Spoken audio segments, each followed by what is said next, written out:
It is called ChatGPT. It's the latest tech innovation blowing people's minds, whether you're into tech or not. It's worth paying attention to because it has the potential to revolutionize just about everything. It's a tool that writes texts, think full articles, full essays, even more in just seconds. And it's all based off of just a few words that the user puts into it. So it makes writing easy and fast. But it's not perfect. Here's KSAT Explains. ChatGPT is a large language model and a form of generative AI, or artificial intelligence. Did we lose you already? Let's try this.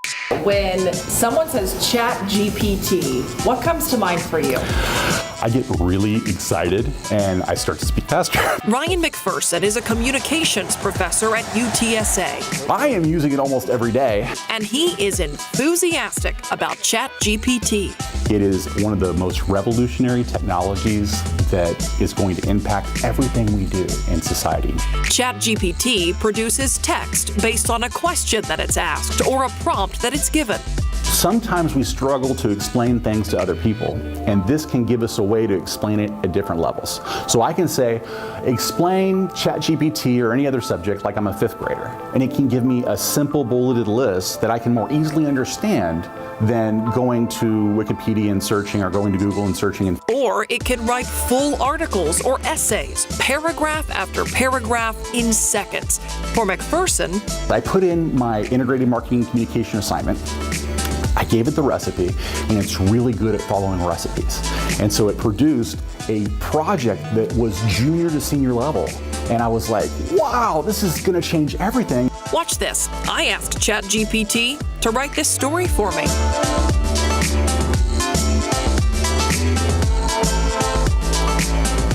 All that content in less than a minute. It not only just accelerates your work, but it gives you more of it gives you more time to be the editor and the curator of your work. Grace Delgado is a digital marketer who uses the program to help make blogs, ads, and other content. Instead of focusing on that first paragraph, that second paragraph, and your conclusion, it just gets it started for you so you can add the best to it. That is your twist. The ability to create something this thorough, this fast is new, but the technology to predict language is not.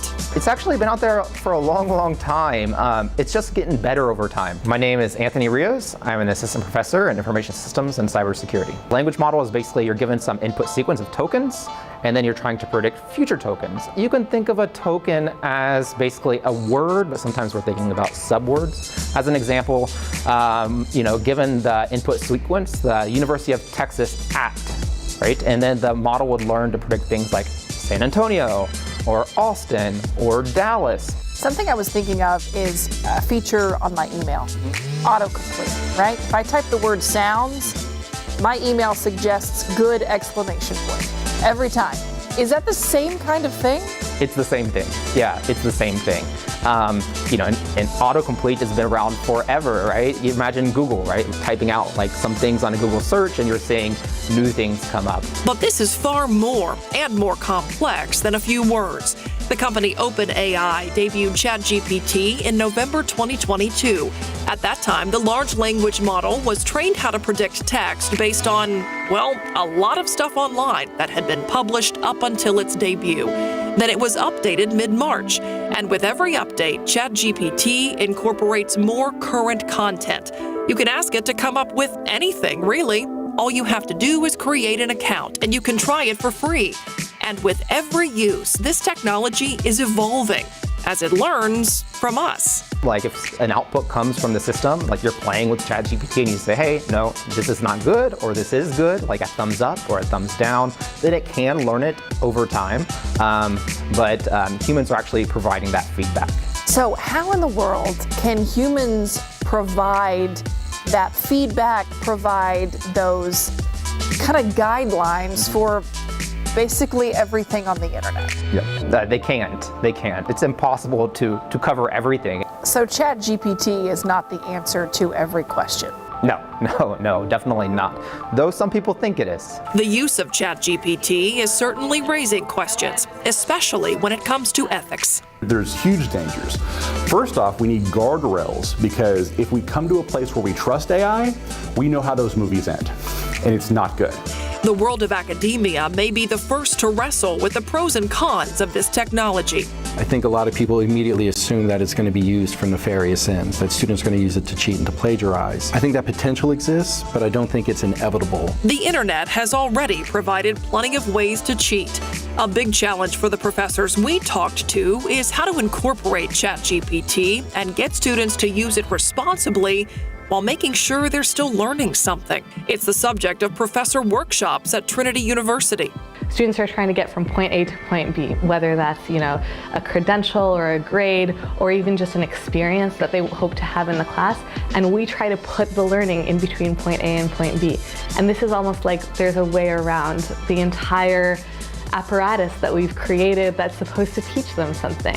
But ChatGPT is not just about creating something easily and quickly. There could be an upside in education and beyond. A lot of people come from backgrounds where, say, they learned English as a second language, or maybe, they don't have a very strong, writing history or the educational background, or they just haven't practiced writing very often, right? So this actually is a very good tool to help create professional writing samples. What if I showed my students all the things that this technology is doing well?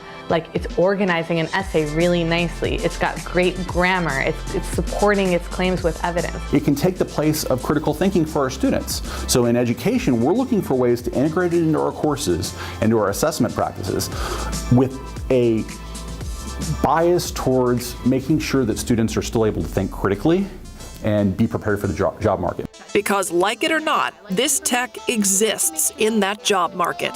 We can't ignore the technologies that students will have access to in those lives outside of school. Is using Google cheating, is using books cheating, or using reference guides cheating. At the end of the day, AI is a tool. ChatGPT isn't the only generative AI. It's gotten the biggest buzz, but other models are already out there.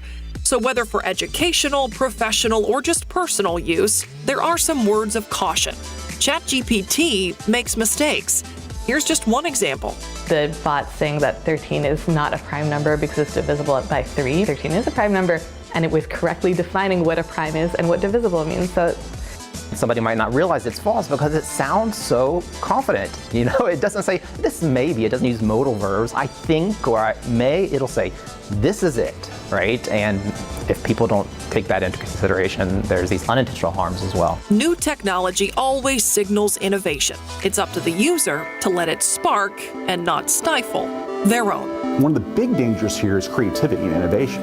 Because if we're all following the recipe and we're all looking for answers in the back of the book, then where is our innovation, where is our creativity, and how do we drive conversations forward in meaningful ways?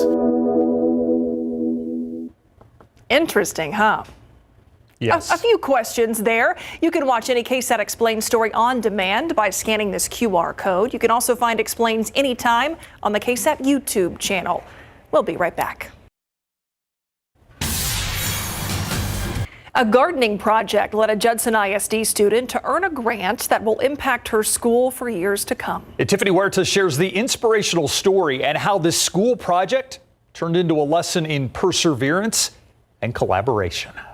Last year, I was really invested in gardening, and I decided with a couple of students that I wanted to start an environmental club. Carolina Mancilla, a junior at Judson Early College Academy, received a donation from a local business to start a garden at school. We weren't able to continue to support the plants because we didn't have the proper resources. But this was just the beginning of her gardening journey. December, I met someone who could help me get compost for my school for free. With help from donations, her garden came to life. Right here is an asparagus. Mancilla's passion for the environment also grew. She applied and was awarded a $5,000 Eco Scholars Grant. In my application, I did talk about how I wanted to have compost and be able to teach students about the importance of compost. The City of San Antonio's Solid Waste Management Department and Office of Sustainability Award Grant funds to projects that directly affect climate change, reduction of greenhouse gases, or other sustainability issues. The grant will be used to create a recycling program and a composting station right next to the garden. Mancia also wants to continue growing this garden and is seeking donations. I'm looking for more plants, maybe even a fence, because we do have a lot of deer on the campus. Mancia hopes her story inspires other students. If you really are passionate about something and you want to go for it, just go ahead and go for it, because it could turn into something like this, successful. Tiffany Huertas, KSAT12 News. Look outside with live cam now. Every good gardener, or even the ones who try to be good gardeners, we would love to see some more rain, Adam. Oh, we all love to see some more rain, especially our aquifer as well. And right now we do have one downpour that's northwest of San Antonio. This is along I-10 and just south of I-10 near Junction. This is actually a severe thunderstorm. We'll take a closer look at that, talk about where the hail is within that storm, and our rain and storm chances going forward in just a bit.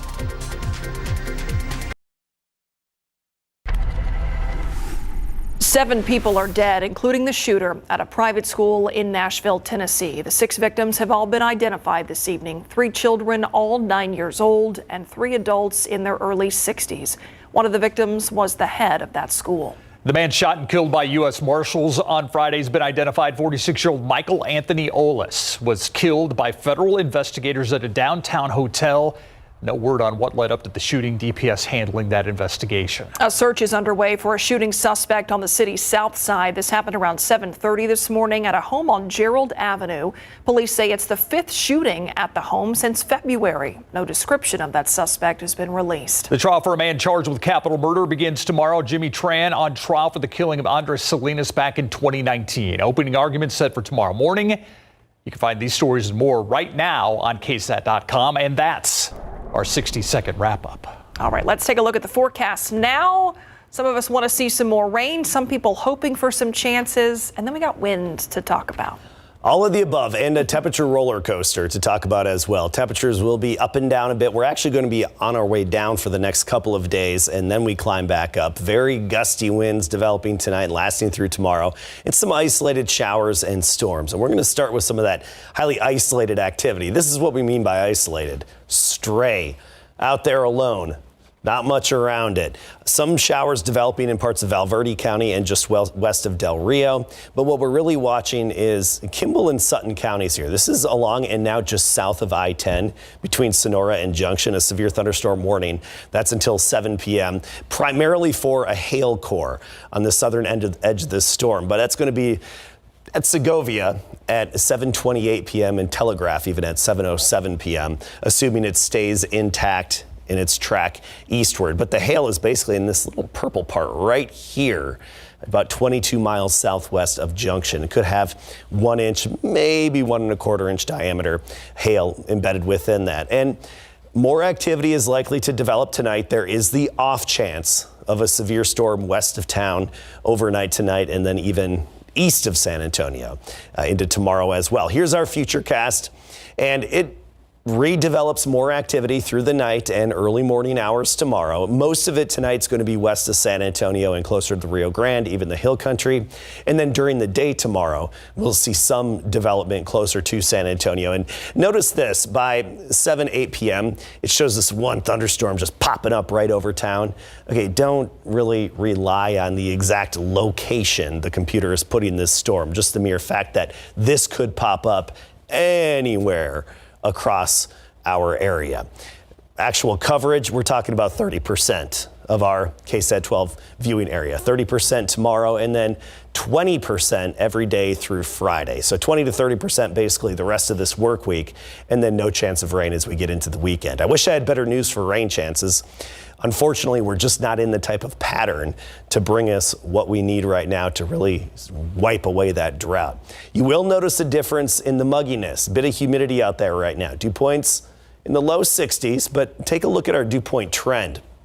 As we go through the night, that north wind kicks in and our dew points really drop and fall off. So drier air moving into town. Still enough moisture to help create some showers and storms, because a lot of it just relates to the dew point relative to the air temperature. But bottom line, you won't feel that mugginess outside. And that wind, it's going to be howling. I mean, it's going to be picking up some wind gusts at times between 30 and 40 miles per hour. Starting at midnight tonight, lasting through the daylight hours tomorrow, you're going to notice that northerly wind. So be sure to secure any loose objects that you have outside. If it's trash or recycling day, you know what can happen with those gusty north winds.